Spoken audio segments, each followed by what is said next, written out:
আমার দেশের আইন কি আছে আমরা জানি। সৌদি আরবে চুরি করলে হাত কাটে, আমার দেশে হাত কাটবেন?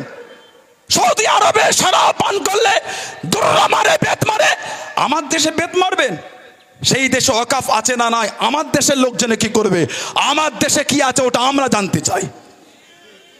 অবাক হয়ে যায় আমরা আপনাদের মতন এই সমস্ত শিক্ষিত সমাজের অশিক্ষিত ব্যক্তিদের ভাষাগুলো শুনে। আর মাঝে মাঝে ভাবি এই শিক্ষিত সমাজের অশিক্ষিতগুলো পার্লামেন্টে গিয়ে বক্তব্য দেয় কি করে? ডিবেটে দাঁড়িয়ে ওই ফেস ওয়াশ করে, মেকআপ করে, আর ওই কিছু পাঁচাটা মিডিয়াকে পয়সার লোভ দেখে কিনে নিয়ে আর কদিন চাটুকরতা করাবেন? লজ্জা লাগে না আপনাদের? হিন্দু মুসলমান, দলিত আদিবাসী, জৈন খ্রিস্টান বৈধ একে অপরের মধ্যে দাঙ্গা লাগাতে ঘৃণা লাগে না আপনাদের? অবাক হয়ে গেলাম। কদিন আগে আমি এই এলাকার ভিডিও দেখছিলাম, সময় এসেছে জিহাদিরা বেড়ে গেছে। কারা জিহাদি? আমরা মুসলমান। আমরা যদি জিহাদি হয় আপনারা কি দাঙ্গাকারী? আমরা যদি জিহাদি হয় আপনারা কি জঙ্গি? এগুলো বলে সমাজে বিভ্রান্তি করবেন না, এগুলো আপনাদের মুখ থেকে শোভা পায় না।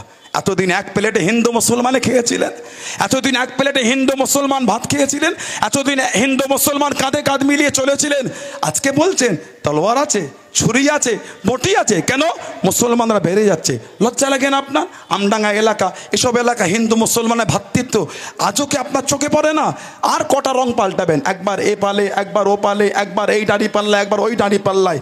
এগুলো সমাজের মানুষ ভালো চোখে নেয় না। ওই তিনটি লোককে পয়সার লোভ দেখিয়ে, পা চাটিয়ে, দালালি করিয়ে সমাজেগুলো শোভা পায় না, সমাজেগুলো ভালোভাবে না। এগুলো বন্ধ করেন। আপনি আপনার রাজনৈতিক জায়গায় আছেন, আমি আমার অরাজনৈতিক প্ল্যাটফর্মে আছি। এগুলো করে কেন হিন্দু মুসলমান দাঙ্গা লাগাচ্ছেন?